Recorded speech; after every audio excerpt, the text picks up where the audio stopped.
The story opens with Ryuji standing by his dying mother, who, before meeting the Lord, informs him that she has made the necessary preparations for him.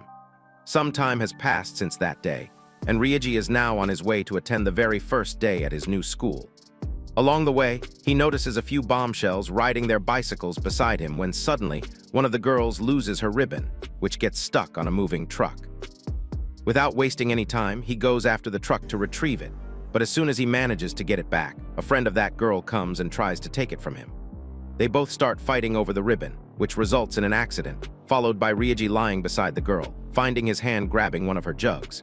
After receiving a deadly slap to the face, he meets his homeroom teacher Mitsuki at school, who informs him that his mother is not only the school's founder but also her own teacher. After that, he is introduced to his new classmates, who to his shock are all girls, including the ones he ran into on his way to school. Mitsuki then explains that this is a special class arranged by his mother, a class where promising fiancés are gathered, or in other words, his own wife's class called Yumura, so that he wouldn't live a lonely life in the future. Shocked, he asks if every single girl present wishes to marry him, to which Mitsuki agrees and tells him to sit in the empty chair. He hesitantly does so, wondering if this is some kind of prank, and when Mitsuki starts the lecture, Ryuji realizes that he doesn't have a textbook. Luckily, the ribbon girl Miu offers to share hers and thanks him for helping her earlier.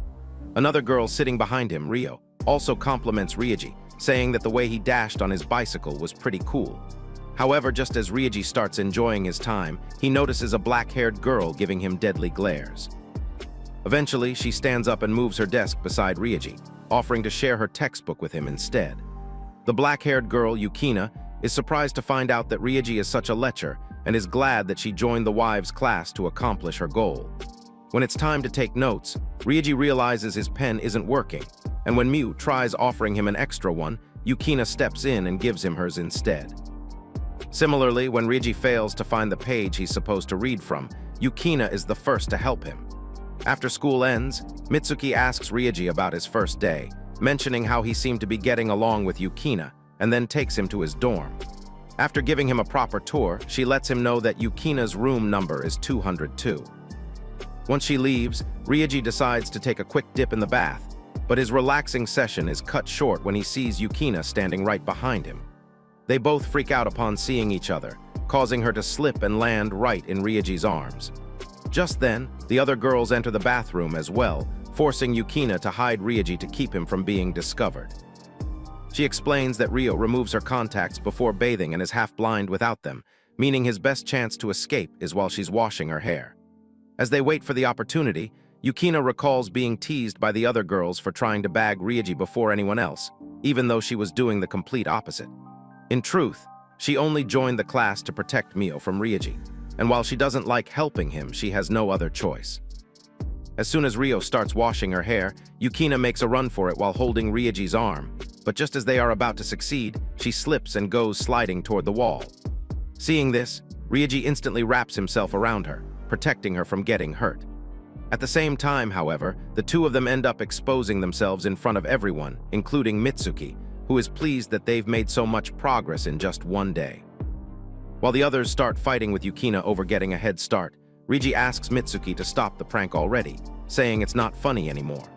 However, she tells him that she had nothing to do with it, and when Ryuji argues that there's no way these girls are serious about becoming his fiancées, Mitsuki assures him that they are, as every girl in the class is completely serious about it. All of them wish to become his wife, and starting tomorrow, they will begin competing for his affection. The next day, Ryuji dreams about getting spicy with the baddies and wakes up in shock, only to realize that it was just a dream. Nevertheless, while getting ready for school, he contemplates everything that happened yesterday, including the fact that his class is filled with his fiancées. On his way to class, a girl grabs Ryuji by the arm and greets him with a good morning. Confused, Ryuji questions who she is, and the girl introduces herself as Ria, one of the fiancées, and suggests heading to the cafeteria. But Ryuji starts to hesitate, prompting her to ask if something is wrong while burying his arm deeper into her goodies. When Ryuji informs her of this, Ria lets go of his hand and calls Ryuji a gentleman, just as the men from her country are. Before they could get any further, another girl appears, asking Ria what she's doing. Ria mentions that she's escorting her fiancé and gets reminded by that girl, Sani, that he is her fiancé as well. Moreover, she lets Ria know that since Ryoji is everyone's fiance, clinging to him by herself is against the rules, which makes Ria offer Sani to cling to him as well. Without any hesitation, Sani grabs Ryoji's hand and puts it on her cherries, telling Ryoji that she will be escorting him as well. Furthermore, Sani says that if they were to get married, touching skin would be normal, so she can't let something like this scare her. Before long, 2 more girls appear and begin clinging to him as well. Meanwhile, Yukina, who is standing in the hallway with Miu and Ryo, also ends up witnessing the start of this harem. But before things got out of control, a delinquent appears and after making the girls leave, tells Ryoji to speak to her if anyone bothers him. She then introduces herself as Kaiwoo, and he greets her back by saying her first name. Upon hearing him say that, Kaiwoo rushes back to Ryoji and yells at him for calling her by her given name, only to get embarrassed and apologize for her rude behavior. After getting her emotions straight, Kaiwoo asks Ryoji to call her by her given name again, and when he complies, Kaiwoo gets beet red and asks him to call her like that from now on. Once she leaves, the girl ends up surrounding Ryoji again, asking which girl he will choose. Elsewhere, the other 3 are stunned by what they just saw, and Yukina is secretly glad as it's convenient for her. Curious, Ryo asks if she's not going to join them, and when Yukina mentions that she's not interested, Ryo starts to press her even further, completely unaware of how anxious Miu is seeing Ryoji slipping away from her. Later that day, Ryoji is lying on the rooftop, stressed after what he just went through. He can't understand why all the girls are after him all of a sudden and figures that they must be after something related to his mother.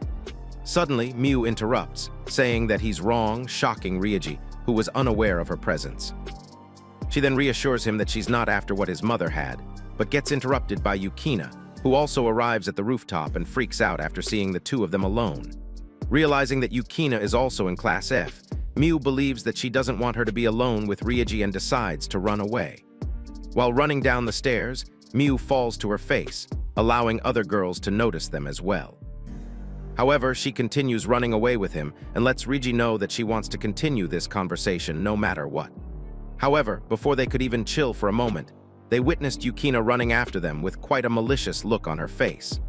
Eventually, they manage to hide in the locker rooms, and there, Ryoji tells Miu that he also wants to continue this conversation and find out why everyone wants him.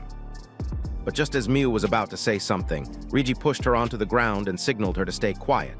Miu then sees Yukina passing by the locker room, wondering where the 2 of them went. After she leaves, Ryoji apologizes for surprising her, but seeing the flustered look on her face, Ryoji can't help but get embarrassed as well. But even after he gets away from her, Miu stays in that position, telling Ryoji that she is paralyzed from being surprised. Concerned, Ryoji quickly grabs Miu in his arms, asking if she's okay. Now Miu also loses all the strength in her body as well, but just as they thought things can't get any worse, a few girls start heading towards the locker rooms after practice. In a state of panic, Ryoji lifts her up and hides inside one of the lockers.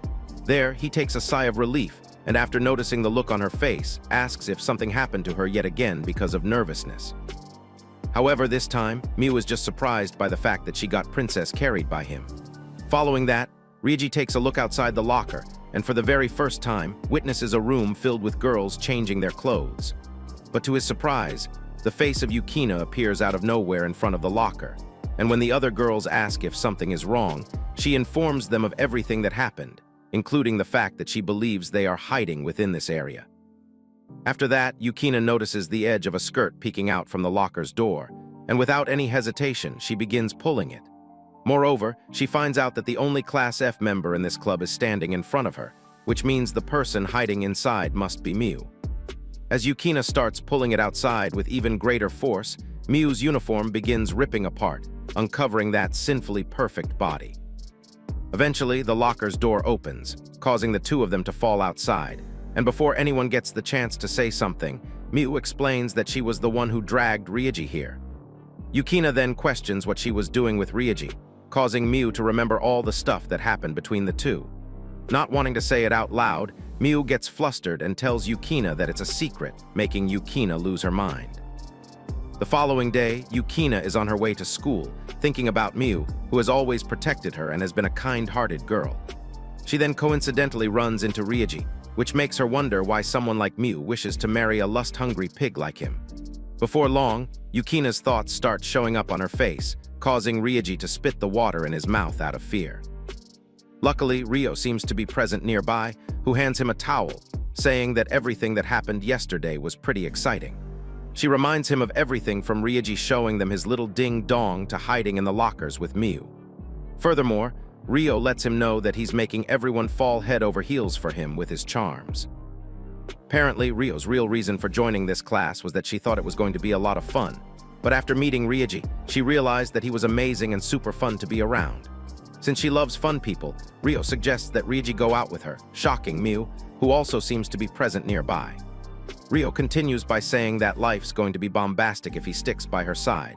And just as Ryuji was about to reply, he noticed Miu and Yukina staring at him from the other room. Having no other choice, Ryuji tells Rio that all the girls in the class are his fiancés and are more than friends to him. With that being said, he runs away, leaving Yukina stunned, who never thought that Rio would be taking a hit on him, but she couldn't care less as it works for her as well. Later in class, Mitsuki assigns Ryuji and Yukina to the class duty, and when she argues that she already did the duty yesterday, Mitsuki lets her know that it's her reward. She reasons that Yukina is being an excellent student and approaching Ryuji as a student of Yumura would, which is why, from this day onward, the one doing the duties will be the person closest to Ryuji on the previous day. This means those who wish to do the day duty with Ryuji will have to work harder by launching their assaults. Annoyed, Yukina is forced to clean the blackboard with Ryuji, and while doing so, she mocks Mitsuki for being a weirdo and thinking that the two of them are close. Soon after, she gets interrupted when Rio appears out of nowhere with a chocolate stick in her mouth, telling Ryuji that it's a present from his future wife. She then begins getting closer to Ryuji, signaling him to take a bite. Meanwhile, Yukina is impressed by Rio for being able to pull something like that, but again, she doesn't mind as it works for her. When Miu tries getting between the two, Yukina forcibly takes her to the cafeteria, planning on not letting this chance slip away. As the day progresses, the two of them continue doing their day duties, and all this time, Yukina keeps thinking of setting up the ring for Rio so she can do whatever it takes to bring Ryuji to her knees. Ultimately, Yukina ends up telling Rio that she will give her a chance to be alone with Ryuji, which comes as a surprise to her, as Rio thought Yukina loved him as well. Upon hearing this, Yukina panics and makes an excuse, saying she's giving the others a fighting chance. Lastly, she advises Rio to hide in the equipment room after the lesson, and once Ryuji enters, she will lock him inside, and the two of them can be alone. Rio seemed to like this idea and told Yukina not to regret it later. Her plan includes locking Ryuji, so he shows his true degeneracy, and in that moment she will call Miu and show her his real form. But as soon as it's time for her to head to the equipment room, Yukina realizes that the door of the current room they are in won't open, and as she starts to panic, Mitsuki, the one responsible, laughs in delight, claiming that supporting her students' romance is also a part of her job. Inside, Yukina starts stressing over the fact that she's the one who's trapped and comes to the realization that she's all alone with the libido machine. Moreover, this is different from the situation in the bath, as this time the doors are locked. If Ryuji unleashes his beast mode, the atmosphere wouldn't be the only thing getting thick. Seeing the look on her face, Ryuji asks if she's okay and gets told by Yukina not to come any closer. Having no other choice, Ryuji starts yelling for help, but Yukina mentions that it's of no use as this room is too far away from anywhere.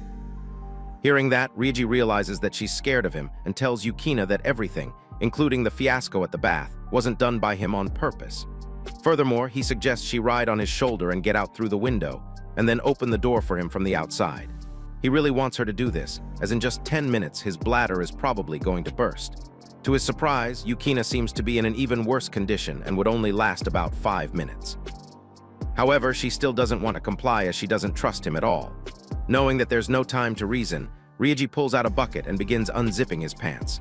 Flustered, Yukina questions what in the world he is doing, to which Ryuji replies, saying that his mother told him holding his bladder is not good for health. At this point, Yukina can't believe what she's seeing and calls him a disgusting roach for not only coping a feel, but also doing unspeakable things to Miu in the locker. But at the same time, it's getting hard for her to control, and just as Ryuji prepares to let the river flow, she stops her, making Ryuji promise that he won't conduct any funny business. With that, she bends over with those peaches facing towards Ryuji. After hesitating for a moment, Ryuji finally sticks his head between the thickest thighs known to men. But as soon as he tries standing up, the sudden movement almost causes Yukina to lose her control, and after a quick break, she advises him to do it slowly. Although Ryoji manages to stand up this time, his bladder almost ruptures, but he somehow keeps it in. As they continue making progress, Ryoji asks Yukina if everything is okay on her end, to which she agrees. He further says that it hasn't been long since school started, and is sure that none of them would want to get an embarrassing story like this so early. Upon hearing this, Yukina starts to question herself, thinking that maybe Ryoji is more honest than she thought, and how even someone like him can feel worried about her. But just as she thought that Ryoji was a nice guy, he started moving due to the pressure down below, making it difficult for Yukina as well. Suddenly, both of them feel that sudden pain in their bladders, but at the same time, Yukina manages to open the window. However, it's a little too late, as by that time, Ryoji loses control over himself and loses his balance. While falling, Yukina accidentally breaks the fire sprinkler, and that cake hits the ground with full force. Simultaneously, some girls from their class arrive outside this room searching for them. As soon as Kaiwu opens the door, the three of them witness Yukina and Ryoji on the floor, soaking wet and most likely with an empty bladder. Shocked, Miu questions the reason they are drenched, making them realize what just happened. At the same time, Ryo is still waiting in the equipment room, wondering what's taking them so long. The next day in class, Ryo laughs at the girls for not approaching Ryoji, including Miu, who has not made any progress, while Yukina is still guilty over what happened the previous day. This makes her believe that the whole class is filled with lame people who are so half-hearted when there are wolves like her aiming from behind. Soon after, Yukina comes up to her, mentioning what happened yesterday, but Ryo tells her not to worry about it and adds that she will be doing things her own way. Just then, Ryoji enters the class, and without wasting a second, Ryo grabs his arm, asking about his plans this afternoon. Ryoji lets her know that he was thinking of strolling around, and upon hearing that, Ryo offers to be his guide and forcibly takes him away. Even Yukina gets impressed by how smooth that was, and the other girls start discussing Ryo being a sweet talker who makes every boy fall in love with her. Ultimately, Yukina decides to go after them, and the girls agree to join them.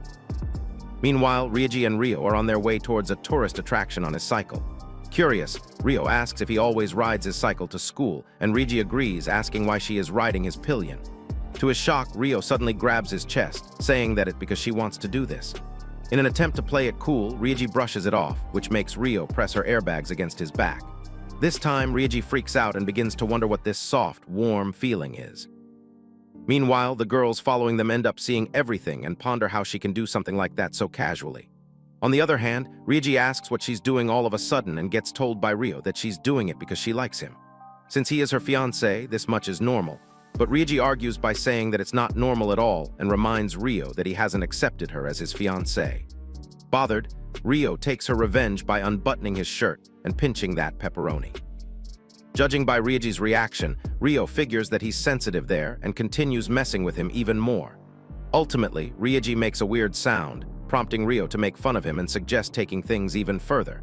But this time, Ryoji gives in and gets a nosebleed, making both of them fall off the cycle. Finally, they manage to arrive at the castle, and at that point, Ryoji is stressed over how easily Ryo can perform erotic stuff. However, he can't really complain at the same time, as what he went through during that cycle ride was pretty amazing. Ryo easily notices the expressions on his face and grabs his hand, suggesting they go inside the castle. Simultaneously, the girls from the class also arrive at that place and start praising Ryo for doing these things so effortlessly. Yukina informs everyone that Ryo always makes her target fall in love with her, and upon hearing that, Sani takes out her bow and arrow to deal with her for good.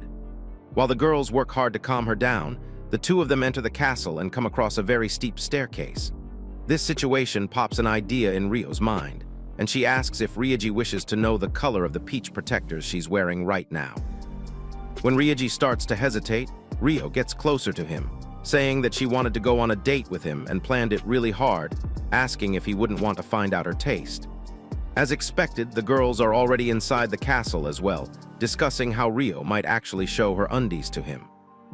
Kaiwu is also annoyed over Ryo's plan being flawless, and she suddenly lifts up Ryo's skirt, and after seeing what's inside, Kaiwu takes a sigh of relief, figuring that Ryo wouldn't be armed with anything extraordinary. Moreover, she mentions that Ryoji isn't someone who'd look at anyone's lingerie, but she couldn't have been more wrong, as Ryoji lets Ryo climb the stairs first, making them realize that he's probably curious about the color. Miu ends up crying, remembering how Ryoji said that the bath incident was a mistake and how he wasn't that kind of person. However, Kaiwoo tried calming her down by saying that a healthy man will always be erotic, and with Ryo's unspeakable acts, they can forgive him. Just then, Ryoji starts moving his hands towards her vanilla cake, causing the girls to think that he wants to touch them. But in reality, he grabs her skirt to stop Ryo from showing her undies to the other people standing below, ultimately making the girls think of him as a real gentleman. Once they reach the top of the castle, Ryoji begins enjoying the views, but Ryo, on the other hand, isn't really pumped as her idea didn't go as planned. Following that, Ryoji was busy exploring the castle when all of a sudden Ryo grabbed his hand, and after pulling him into a room, she got on top of him. There she mentions how nice and private it is here, and unexpectedly puts his hand on the goodies. After processing what just happened, Ryoji loses it and tries getting up, causing Ryo to lose her balance and fall out of the castle in front of the girls standing outside. Before long, Ryoji also comes running and notices the same insane-looking mousepad y'all got at home lying nearby. After picking it up and feeling its soft padding, they easily figure out that Ryo was hiding them inside her clothes. Annoyed, Ryo accepts that they caught her and admits that those big balloons she was rocking are fake. Furthermore, she mentions that boys only care about the big ones, and they wouldn't even want to look at someone like her. Because of that, she felt bitter and wanted to win over those boys, so she used that mousepad. Then her world completely changed, and she started leading the boys on. But she was never serious with those boys in her previous school and played around because it was fun. After hearing that, Ryoji couldn't help but burst out laughing. Furious, Ryo reminds him that he was captivated by them till just before, but what Ryoji's really laughing at is over the fact that he got completely fooled. He didn't notice that they were fake, and his heart was constantly thumping. Moreover, he lets Ryo know that she's a much more interesting and fun person than he is, and offers her his hand, asking if she's all right after the fall. Ryo gets flustered by his reaction, as she had thought that Ryoji would get angry and give up on loving her. However, the girls, on the other hand, are not very forgiving, and they all start making fun of her over what she just tried to pull. Back in school, Kaiwoo suddenly appears before Ryoji, which scares him to the point that he begins offering her his money. But after assuring him that she's not extorting money, Kaiwoo asks if he would like to go on a date with her after school.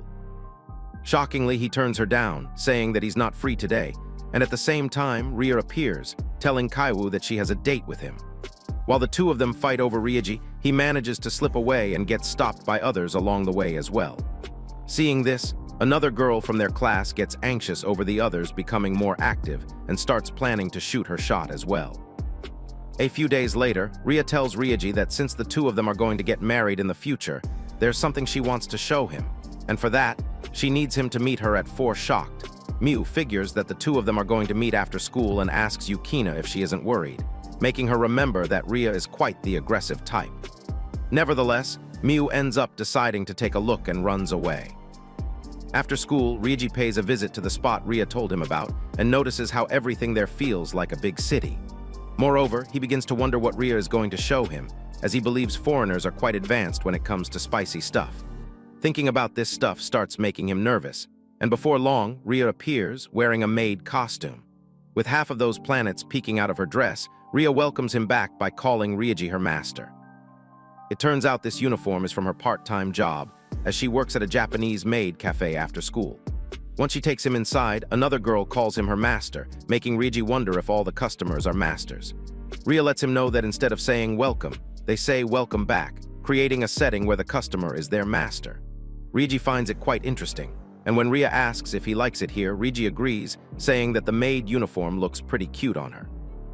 Upon hearing that, Ryo grabs his hands, mentioning how he seems to understand the cuteness of maids. After that, a different maid attends to rage and lets him know that Ryo wanted to show him the virtue of maids and has been in high spirits all day. Even though she was born in England, the home of maids, Ryo wanted to come study abroad in Japan, and while her friends over there couldn't sympathize with her in that regard, Ryo would love it if her master, Ryoji, could understand what she feels. Surprisingly, both Yukina and Mew also ended up coming to the cafe and found it hard to believe that Ryo works at a place like this. Not only that, but Mew is a bit worried over how cute Ryo looks and that Ryoji already seems to be mesmerized by her. She then begins creating fake scenarios in her mind, causing Mew to freak out even further. Meanwhile, Yukina opens her purse to pay for the food, only to realize that she brought nothing but some pocket change. Unfortunately, Mew doesn't seem to have any money either, and now their secret spying plan has turned into a disaster. As the two of them are panicking, Ria walks by and instantly recognizes them as her classmates, wondering what they are doing here. Having no other choice, they both make excuses, claiming they love and admire maids. Upon hearing that, Ria gets overwhelmed by excitement and asks if maids interest them too. After that, she forcibly takes them to the dressing room, where Mew mentions that while she admires maids, she doesn't want to become one.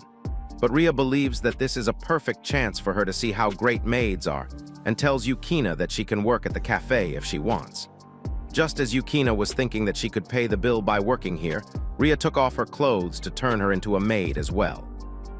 Elsewhere, Ryuji is taken good care of by the maids and begins enjoying his time to the point that he starts planning to come more often.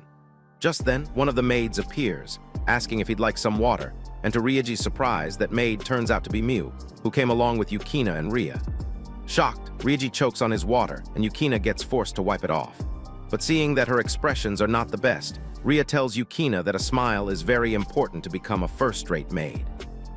Seeing Mew try her best, Yukina realizes that she's really into it and decides to do something as well. With that, the two of them introduce themselves to Ryuji, asking him to treat them well.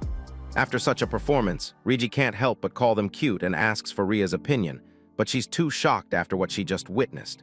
Once she gets her emotions together, Ria praises the two of them for doing an excellent job and offers to personally train them. Not only her, but the manager also seems to be in awe, and before long, a crowd starts forming around the two of them. Moreover, the number of customers starts to increase, and the manager finds out that some customers wrote about Yukina and Mew on the internet. There is now a line in front of the store, and since the four of them can't handle this many customers, Ria starts to panic. Out of nowhere, the other girls from class also appear, saying that they saw them on the internet and wanted to check it out. As they were busy examining the dress Yukina and Mew are wearing, Ria found it the perfect chance to intervene and ask if they are interested in becoming maids. This transitions to Kaiwu coming to serve a customer and nearly picking a fight with him. Meanwhile, Rio does her spicy act to make the virgins fall for her, only to get told by Rio that maids are not supposed to be provocative. The only person doing things normally turns out to be Sani, and when she gets thanked by the manager, she replies by saying that helping out a classmate is the humane thing to do. During all this commotion, Ryuji calls Ria, asking if he can help out with something. This catches the girls' attention as they weren't aware that he was present at the cafe as well. Ryuji starts by telling them that Ria called him here and compliments everyone for looking really cute. Upon hearing him say that, they all start to celebrate, only to get stopped by Ria, who reminds them that maids are supposed to behave. Ultimately, Rio loses her cool and confronts Ria about the way she's acting, reminding her that they don't want to become pros and are only helping her out. Yukina and Mew notice the mood getting heavy, but before they could say anything, Ryuji steps up, telling Ria to cut them some slack and instead of making him her master, make him a maid as well. As expected, everyone is shocked to hear about his cross-dressing fantasies, but since a guy can't be a maid, they give him the role of a butler. While he is working in the kitchen, the Smurf from their class, Anon, praises Ryuji for being good at frying eggs. Ryuji lets her know that he likes eggs, and just as their conversation was picking up pace, he decides to leave and check up on Ria, who seems to be looking down. Ryuji starts by telling Ria that he understands her being picky when it comes to maids and mentions that even if everyone understands the cuteness of maids, they would still get overwhelmed by being suddenly hit by her passionate feelings. However, he believes that it's going to be all right as long as Ria's having fun. Mew and Yukina, who are present nearby, end up hearing his pep talk, and shockingly, even Yukina's heart starts pounding from his kind words. But before this conversation could continue, Ryuji gets yelled at for making half-raw burgers. The other maids also start making mistakes and fighting with each other, leaving Ria no choice but to leave and support them. Ultimately, night falls, and the cafe finally closes. Now all the maids enjoy eating the delicious food they served all day, while the manager thanks them with tears in her eyes. Ryuji, who is also enjoying the food, gets asked by Ria if she can sit next to him. Once settled, she lets him know that she made the same mistake back in England and lost her friends because of that. If Ryuji hadn't stepped in today, she would have lost more friends, but because of him, not only has she not lost them, but they all still love maids as well. For that, Ria thanks Ryuji, and when he tries to downplay his role, she unexpectedly kisses him on the cheek. Everyone was stunned seeing that, and Ria finished it off by telling Ryuji that she hoped they would get along better from now on. The following day, before school, Ria pours him some tea and suggests making it for him every day since he has fallen in love with maids. Riji thanks Ria and advises her to eat too, or she'll be late for school. She then decides to sit next to him and starts eating her breakfast. This whole time, Riji stares at her lips, thinking about the kiss she gave him on his cheeks and how amazingly soft it was. Ever since that day, the two of them have gotten pretty close to each other, and Riji figures that it's because she's a foreigner who's very dazzling and friendly. Moreover, she is his fiance, so as long as he is okay with it, the two of them could even pay a visit to Pound Town. However, all these naughty thoughts leave his mind when he notices the other girls staring daggers at him. After Ria is done with her breakfast, she gets up and tells Riji to hurry, or they will be late. She then says her goodbyes to the others and takes Riji away while holding his hand. Once they leave, the girls start discussing how they didn't get a chance to intervene yet again. Meanwhile, Yukina contemplates not minding Riji sticking with Ria, as even though he's serious, Riji is a lecher by nature, someone she wouldn't want close to her best friend. Just then, Miu stands up, telling Yukina that she's going to follow them as she can't just sit and let this go any longer. Furthermore, she plans on telling Riji her true feelings, and with that being said, she gives her thanks to the lunch lady and runs away, leaving everyone, including Yukina, absolutely stunned. Ultimately, she manages to catch up to those two and lets Riji know that there's something she wants to tell him. After taking a deep breath, Miu bows down and tells Riji that she has been in love with him since they were young. She elaborates by explaining that due to her father's work, she was at the same school as Riji for about a year, and since she didn't really fit in with the class, she was always alone. But one day, Riji came up to her with a lizard in hand, which totally freaked her out. He then introduced the lizard as his friend and suggested playing together.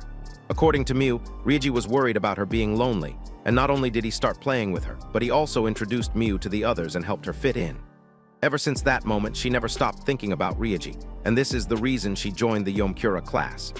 After saying all that, Miu asks if he remembers her, but after thinking hard for a while, Riji straight up tells her that he doesn't. Upon hearing that, Yukina comes up to Riji with a devilish look on her face, calling him stupid for not only forgetting something so special, but also telling her the truth in that situation. Additionally, she confesses by telling Riji that she didn't join Yumura with the intent of marrying him, but came along because she was worried about her precious friend falling for a weirdo. Lastly, she threatens to never forgive him if he ever makes Miu sad again. Later in school, Riji finally understands everything, including why Yukina always has a completely different attitude compared to others. Moreover, he now feels awful for what happened with Miu, but at the same time, he's surprised to know that they met before, and she is someone people call a childhood friend. But Miu is someone who has been in love with him for 8 years, which is pretty unbelievable to him. While thinking about her, Riji suddenly realizes that it's not just Miu, but all the people in the room must have their reasons for being here.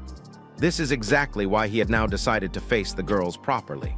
Sadly, his thoughts get interrupted by Mitsuki, who tells him not to sit there in a daze and announces the news about the forest school happening next week. Since school only started 2 months ago, Mitsuki is sure that there are students who are not quite comfortable with the others, and that's where forest school comes in. The plan is letting everyone live, eat, and sleep together in the wilderness so they all can become friends with each other. Upon hearing this, Riji realizes that this is a great opportunity for him to get to know the girls better, and he decides to give it his all. Just then, Sani interrupts, telling Mitsuki that there is a shortage of tents in their class and there seems to be only one. But to their surprise, Mitsuki lets her know that it's correct, as the Class F tent is a special 9-person harem tent. Since this is the school's special wives class, everyone will have to nurture their love for Riji, and in this tent, they will get to experience living together with him. Lastly, she says the things that people don't normally show each other will be visible, and advises them to be fully prepared for it. Later at the dorm, the girls have finished taking a bath and are discussing the things Mitsuki talked about. Anan seems to be excited about this sleepover and mentions that if they sleep together with Riji, this is an opportunity to get spicy. Everyone is caught by surprise hearing her say that, and starts to wonder why someone her size is even allowed in their school. Anan then starts examining one of the fancy-looking bras, which gets Kaiwu curious about it too.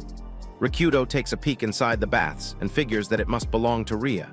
Meanwhile, Kaiwu calls them naive and says that if this belongs to Ria, then this means she has evolved since things started working out with Riji.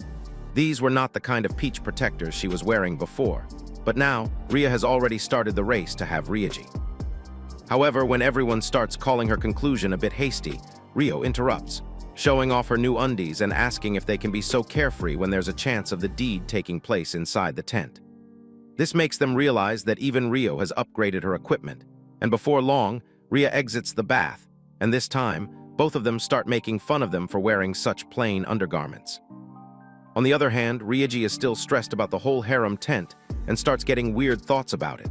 But for now, he decides to leave the harem stuff aside and focus on talking to the girls more. He still doesn't understand them being candidate brides and plans on asking about their reasons for being in this class.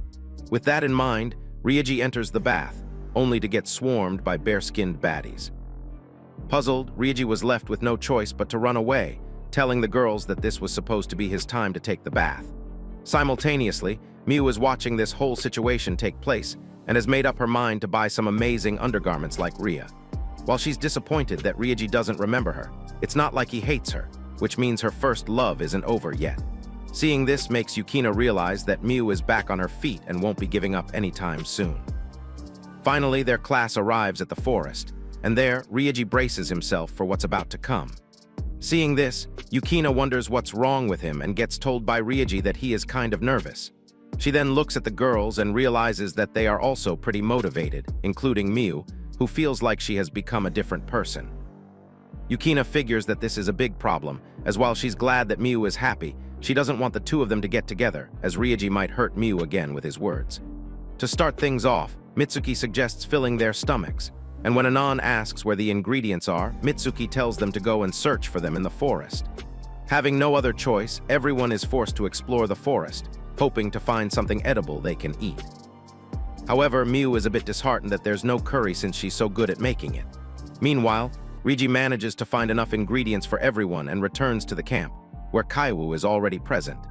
He notices that she already caught some trout and gets told by Kaiwoo that she grew up in the sticks and is pretty skilled at doing these things. Surprisingly, Ryoji seems to have a similar story as he also grew up in the countryside at his grandma's house. Upon hearing this, Kaiwoo instantly gets up and extends her hand, talking about how the two of them are alike. After that, she makes up her resolve and asks Ryoji to come closer as she wants to speak with him about something. This comes as a surprise to Ryoji, as he has been meaning to talk to her as well, causing Kaiwoo to celebrate the statement he just uttered. On the other hand, Sani notices that Ryoji has been gone for quite some time, and so is Kaiwoo, making her wonder if the two of them are getting down to business. In the meantime, Kaiwoo and Ryoji have started having a normal conversation, but she's a bit too scared for her own good and is shaking due to nervousness. Concerned, Ryoji asks if she's okay, and after apologizing for being like this, Kaiwoo lets him know that she has been eating stuff like this ever since her early years. Furthermore, she's not actually just a grandma's kid, but an orphan who wasn't rich and couldn't afford the school's registration fee. But one day, she saved someone from getting beaten up, and the school's principal invited her to come to their school under a scholarship. Turns out that the principal was Ryoji's mother, and when she passed away, Kaiwoo made up her mind to repay her kindness by joining the wives' class. Now that she has met Ryoji and knows that he's a kind man, she has decided to protect him, and for that, Kaiwoo asks Ryoji to never leave her side again. Out of nowhere, Mitsuki appears, praising Kaiwoo for doing a wonderful job. Flustered, Kaiwoo begins yelling at Mitsuki, only to get shot on the head by a rubber arrow, which makes her lose consciousness. Ryoji freaks out and starts to look around for the person who shot the arrow with suction cups. But after taking a closer look, he notices a map tied to that arrow, telling Ryoji to come to a certain location. Before long, Mitsuki comes running, asking Ryoji to get going and leave Kaiwoo to her. With that being said, he makes his way through the forest and eventually arrives at that location. Just as he starts contemplating it being a childish way to call someone out, the ground beneath him disappears, causing him to fall into an underground trap. There he witnesses the face of Sani up close, who is glad that the two of them are finally alone together. Compared to being at school, Sani is glad that she can freely use her skills in the mountains and is excited for her turn with him. Puzzled, Ryoji asks if she's what he thinks she is, to which Sani agrees, telling him that she's a ninja. Apparently, the reason she joined the wives' class is because of a certain manga. Sani grew up in a remote ninja village and trained to become a ninja master. One day, she was tasked with stealing secret documents, and while going through the headmaster's desk at their school, she came across the manga. As soon as she read that manga, Sani gave up her dream of becoming a master ninja and went on to pursue becoming a bride similar to the one in the story. With that being said, she ties his hands and gets on top of Ryuji, telling him to choose her. Furthermore, she starts getting close, suggesting they kiss like they are destined to and get married right away. But just then, she suddenly stops and mentions that she feels some lecherous creature getting closer.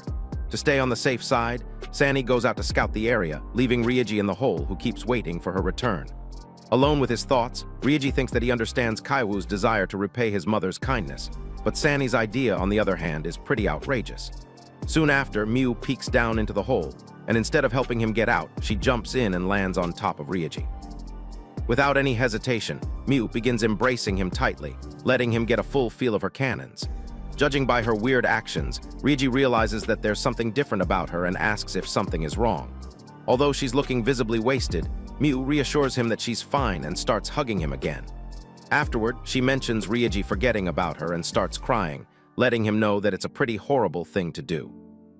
Once she's done throwing a tantrum, Miu gets an idea and out of nowhere lifts her dress up, revealing her melon armor, and tries to remind him of the doctor game. However, Ryuji is too shocked to even think of anything, but Miu continues implementing her idea. She then hands him a rock, calling it a stethoscope, and puts his hand on the goodies. At first, Ryuji almost loses her mind, but then he remembers that the two of them used to play the exact same game when they were young. Sadly, his trip down memory lane is cut short when he witnesses Yukina looking down on him, looking insanely enraged. After she gets the two of them out of the hole, Ryuji tries explaining everything, including Sani being a ninja, but as expected, she fails to believe him. As they walk towards the campsite, they witness Mitsuki talking to someone on the phone and receiving orders to make sure Ryuji gets married. Not only that, but she is told to get him married to a specific girl. Nevertheless, the three of them return to their camp, discussing the call they just heard. Ryuji doesn't seem to have a clue about it, but he figures that there could be something more to his marriage.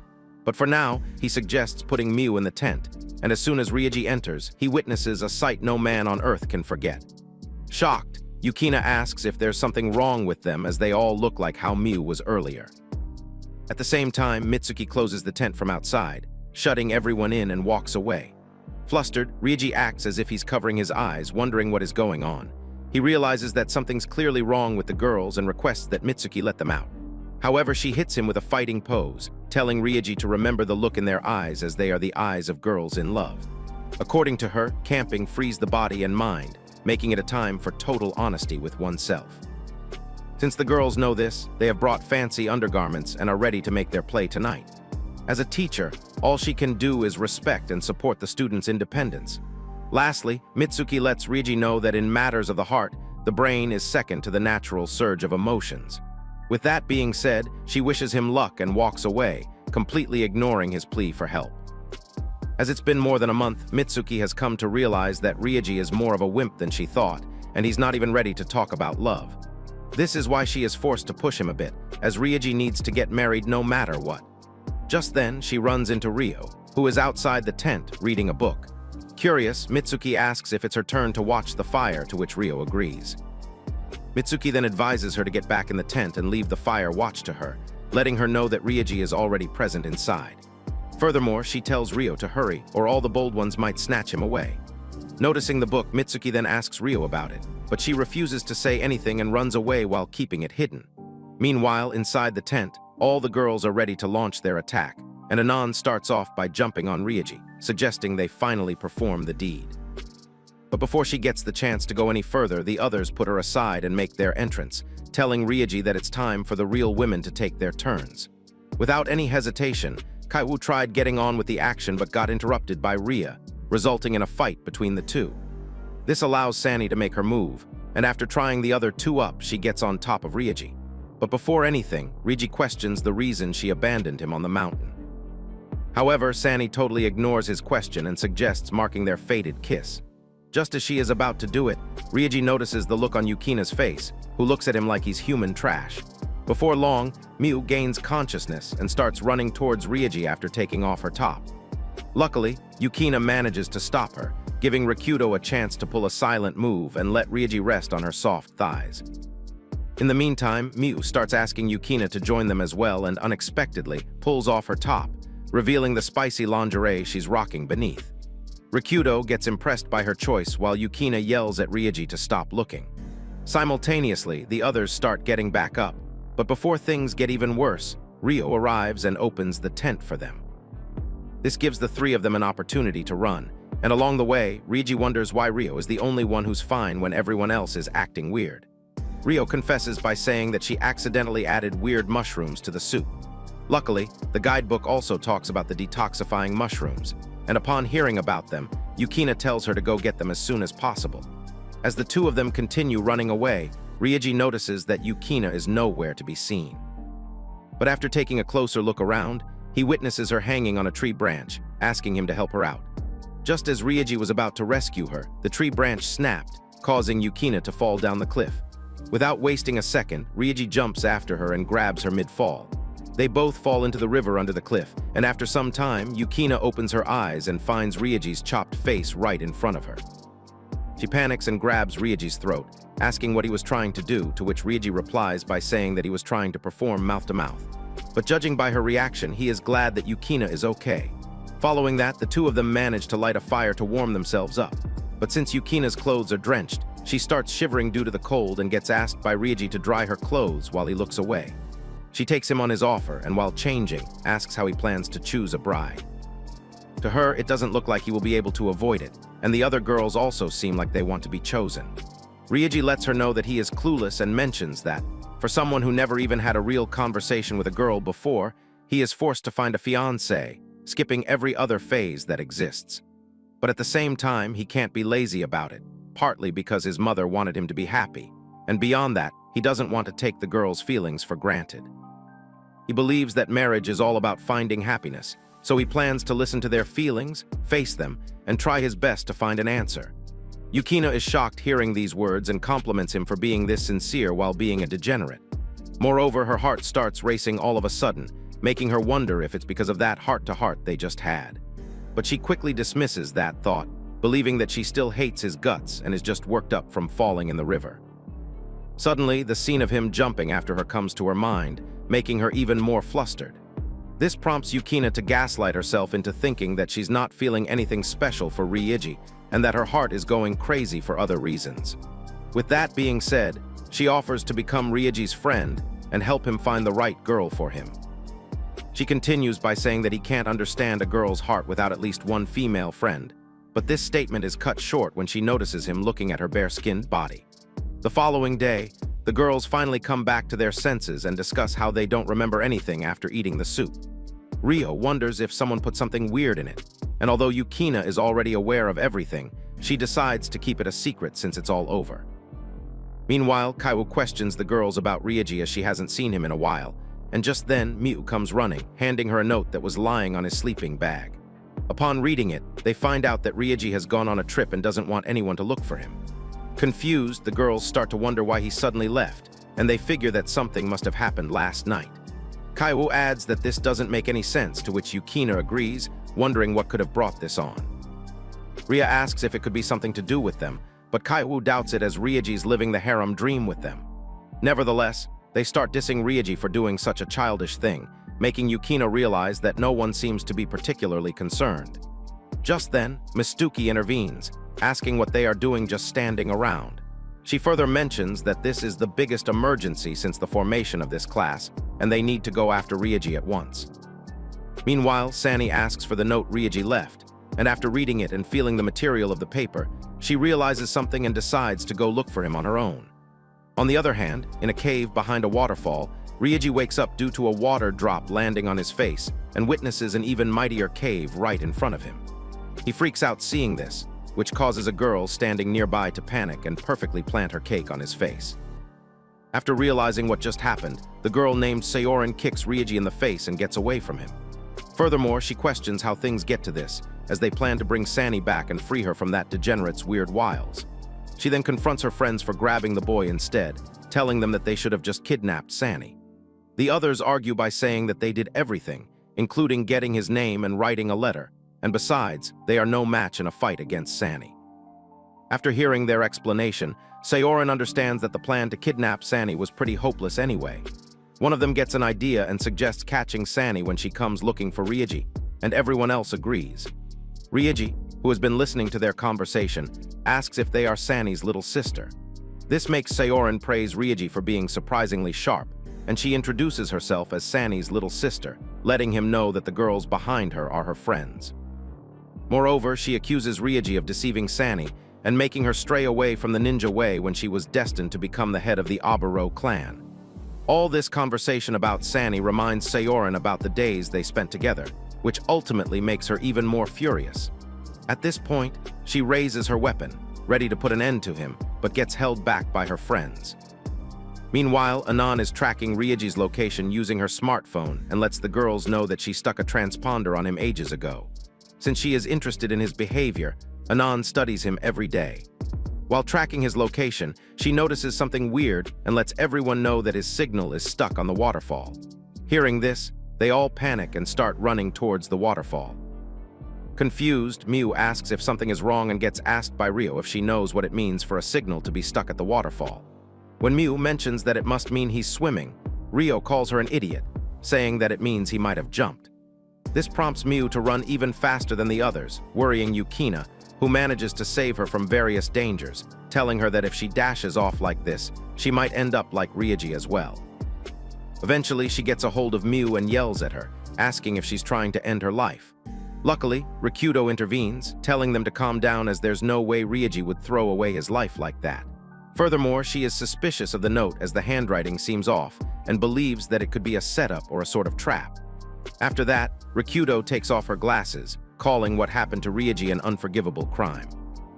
With that being said, she then pulls out a real sword, wanting to settle the score with whoever did this. But since she's not wearing her glasses, Rikudo continues bumping into trees and falling onto the ground, prompting Ria to make her wear her glasses. After wearing her glasses, she freaks out seeing that the sword has been exposed, and after hiding it, she suggests they go after Ryuji quickly. In the meantime, Ria seems to be puzzled about something and tells the others that she's getting worried about Sani, who's searching for Ryuji alone. Yukina also adds by saying that Sani probably realized something after reading the note, making everyone wonder if she has something to do with it. On the other hand, Saorin calls herself useless for failing to finish off Ryuji, and to cheer her up, one of her friends suggests going out to eat something. Just like that, the three of them walk out of the cave, leaving Ryuji alone. As he starts to wonder what the others could be doing, Sani walks inside the cave, looking visibly injured. After realizing that it's him, she runs up to Ryuji and gives him a big hug, asking if he's all right. However, when Ryuji asks about her condition, Sani admits that she's a little injured because she had to dodge wasps, fight off 2 bears and 5 boars to get here. Worried, Ryuji asks why she did all that for him, to which Sani replies by saying that it's because she is his bride, and when her husband is in danger, she comes running. Ryuji starts feeling bad after hearing this and begins touching her wounds as he's moved to know that she did all this for his sake. But little does he know that Sani is beyond delighted to witness Ryuji's touch and asks him to touch the wound on her thigh as well. Without hesitation, he complies, making Sani weirdly excited. Suddenly, she gets an idea in her mind and starts acting as if she's hurting. When Ryuji asks if she's all right, Sani mentions the sudden pain she's feeling. Concerned, Ryuji asks where it hurts, and Sani puts his hand on her rounded melons, telling him that it hurts right here. Her act doesn't stop there as Sani continues expressing the terrible squeezing pressure she's feeling and suddenly wraps herself around him, telling Ryuji that she's dying. Before her life ends, Sani wishes to kiss him one time and starts getting close to him, only to stop when debris comes crashing into the cave, followed by the appearance of other girls. While Anan is proud of herself for finding the cave, Yukina and Mew are a bit concerned about the fact that Anan brought dynamite along. Nevertheless, they all start pressing Ryuji and Sani for getting spicy on their own when all of a sudden, the little girls return with their food. Saorin compliments Sani for finding them without any hints, but before they can kidnap her, she appears right in front of Saorin and gives her little sister a thorough beating. Later that day, everyone is on their way back from the forest, discussing how they never knew Sani was a ninja. She then informs them that the note was written on a special paper from their village, which made her sure that it was her little sister's doing. This prompts Mew to ask about Saorin, and she is told by Sani that she has already sent her home. Just then, Saorin pops up right next to Ryuji, telling him that she has gotten curious about the creature who was able to tempt her sister, and because of that, she will be monitoring the situation from now on. With that being said, she gives him a warning and jumps out of the window. At night, Ryuji finally returns to his room and goes straight to bed, completely unaware of Anon, who is standing outside his window, planning to get her hands on him. On the other hand, everyone else is sleeping peacefully except for Yukina, who is wide awake, reading a book. She then recalls the conversation she had with Ryuji and figures that the two of them are now friends. Suddenly, the flashback of Ryuji getting spicy with Sani rushes into her mind, making her realize that he still can't be trusted. As the moment she thinks he's a sincere guy, he ends up fooling around with a girl. Just then, she hears a weird sound coming from the other room and wonders what it is. Turns out it's the sound of Anon sneaking into Ryuji's room while he's sound asleep. She is mad that Ryuji completely ignored her during the trip, when it was a perfect chance for her to get things going. But now that she is in her room, Anon is fully prepared to make him hers. As soon as she grabs his shirt, Ryuji wakes up and witnesses his shirt getting ripped, followed by him receiving a hug from the bear-skinned shorty. Puzzled, Ryuji questions the reason she is in his bed at this hour without any clothes. Anon replies, telling him that clothes aren't required for the bedroom stuff and mentions her wish to make babies with him.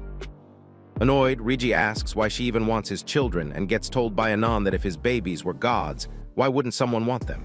Before he could even ask for a proper explanation, another girl peeks inside, telling Ryuji that he seems to lack critical information. The girl then properly greets Ryuji and tells Anon that she came to check up on her.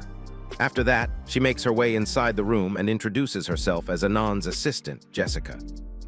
Without wasting a moment, Jessica begins bragging about Anon's high intelligence, telling Ryuji that someone her age is already a university professor.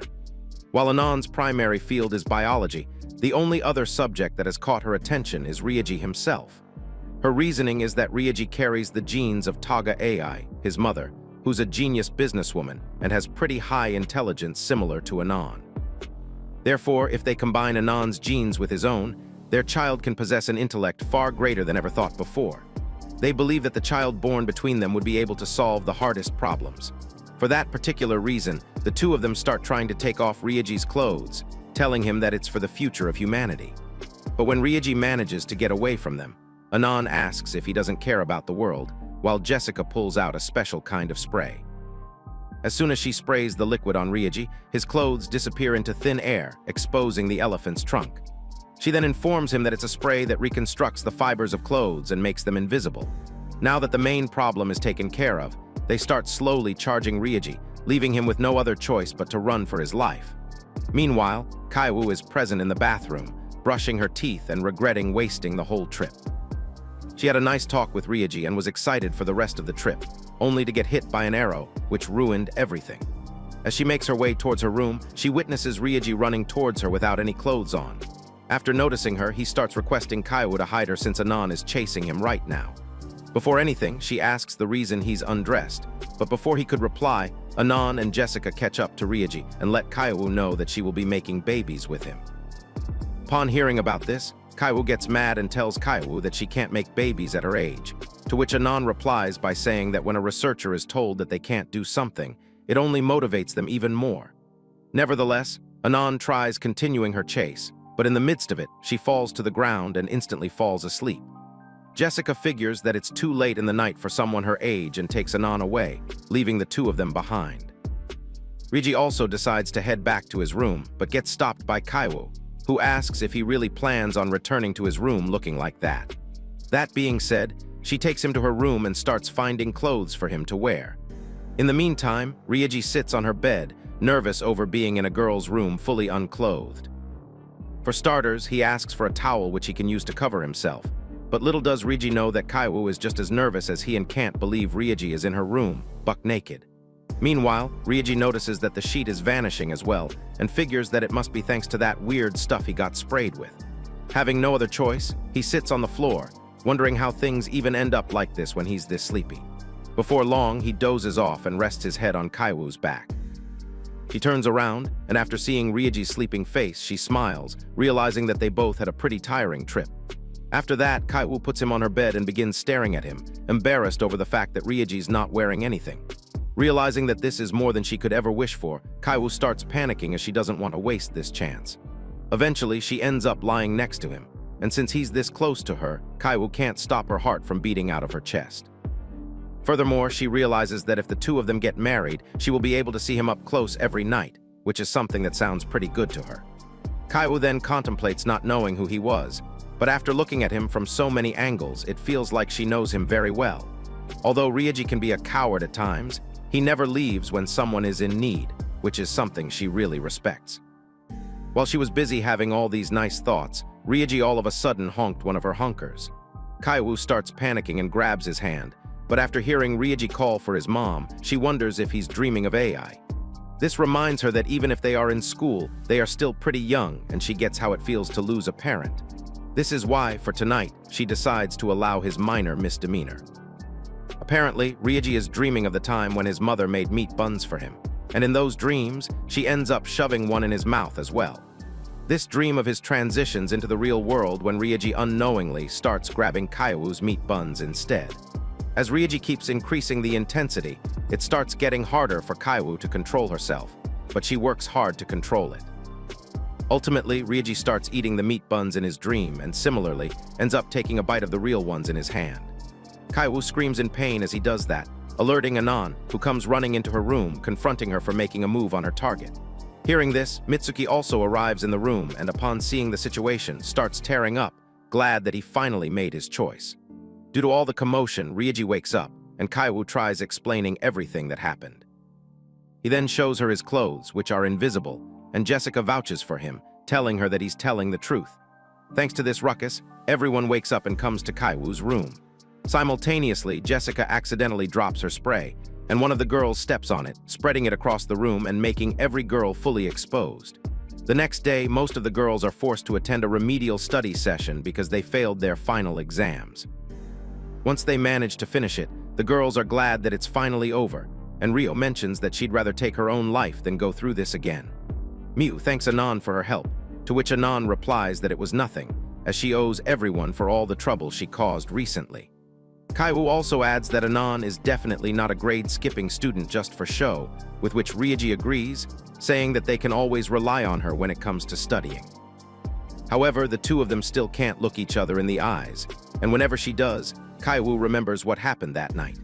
Eventually, Ryo interrupts everyone by reminding them that it's finally time for summer vacation and suggests getting something going starting tomorrow without wasting any time. However, none of them agrees to join in on her fun, as Anan has research to do while Kaiwu has to check on her grandma. Annoyed, she looks at Ryoji, who also makes an excuse about having to visit some relatives. Suspicious, Ryo asks whether what he says is true or if he's planning on sneaking off on a trip with another girl from their class. Flustered, he runs away, telling her that he's not doing anything. Having no other choice, Ryo corners Miu and Yukina, suggesting that they stick with their usual group. With that being said, the three of them arrive at the beach, and upon seeing Yukina enjoy herself, Ryo mocks her for all the trouble she caused, including her complaints about sunburn and the long travel distance. Just then, Miu notices a cafe nearby and fixates her eyes on the pancakes some girls are having. Embarrassed, Ryo looks away, pretending she doesn't know her and locks eyes with Ryoji, who seems to be there for some reason. Before they get a chance to say anything, he makes a run for it. Ultimately, he confesses to working part-time even though it's prohibited by school rules and is asked why he needs to work. Ryoji explains that it's not about the money, but rather about wanting to become independent as soon as possible. He doesn't like relying on others all the time, and while this kind of job isn't enough for him to fully stand on his own, it still earns him enough for everyday essentials. Both Ryo and Miu are shocked by this and start praising Ryoji, while Yukina keeps her mouth shut, thinking that he really is an earnest guy. He then mentions that things aren't going well since all the customers are going to the place next door, and at this rate, he might get fired due to the lack of work. Ryo fully understands the reason behind this, as his store's menu looks pretty boring, nothing looks tasty, and everything is overpriced. Knowing that the two of them are friends, Yukina figures that helping him out wouldn't hurt and tries talking to the others, only to witness a bunch of boys flirting with them. Suddenly, a pair of boys approaches Yukina as well, inviting her to hit the cafe with them. She panics and runs away, thinking about how she can't go 5 minutes without getting hit on by men at places like this. Just then, an idea pops into her head, and she realizes they can use being approached by men to their advantage. That said, the three of them end up standing outside the cafe in their swimsuits, menus in hand. Shocked, Ryoji asks what they're up to and is told by Yukina that they're trying to help, otherwise he'll lose his job. His store is already dull, and Yukina believes he'll be fired for sure if they don't do something. The least they can do is draw in some customers, and apparently they should be pretty good at it. Hearing this, Ryuji looks at Ryo, who already has a group of boys swarming her. As expected, they invite her to hang out with them once her shift is over, and Ryo traps them by asking the boys to bring in some customers so her work can finish sooner. In an instant, a line forms outside the cafe, but whenever someone tries approaching Miu, Yukina steps in and tells them to leave. Witnessing the efforts everyone is putting in, Ryuji thanks Yukina with a bright smile on his face for going out of her way for him. She's caught off guard by this and walks away, saying that this much is normal between friends. Miu observes their interaction from afar and calls her lucky while planning to put in more effort at the same time. But during work, she keeps messing things up while Ryo continues bringing more customers, making her even more discouraged. Ultimately, Ryuji checks up on her and thanks Miu for being a huge help. Hearing him say that, she gets up, motivated to give it her all, only to trip and fall once again. After the girls are finally done with work, Ryo and Yukina enjoy some time chilling in the ocean. Later that day, Miu is present by the seaside, disheartened by everything that happened, and before Yukina gets the chance to go cheer her up, Ryuji appears all of a sudden. He lets her know that he has been trying to remember stuff from his past ever since she told him about their meeting, and eventually, he managed to remember a girl who always bailated him out when he was having a hard time studying. She was a clumsy girl as well, but her smile gave him the strength to keep going. Apparently, Miu really reminded him of her, which made him wonder if that could be her. As soon as she hears that, Miu unexpectedly embraces him, shocking Yukina, who is watching from afar. She then calls him awful for taking forever to remember, while Yukina, who's seeing all this, starts feeling a weird pain in her chest. Do you think Yukina is finally starting to catch feelings for Ryuji? Comment "Wives" if you'd like part 2 of this series. As usual, thank you for tuning in and we'll catch you in the next one.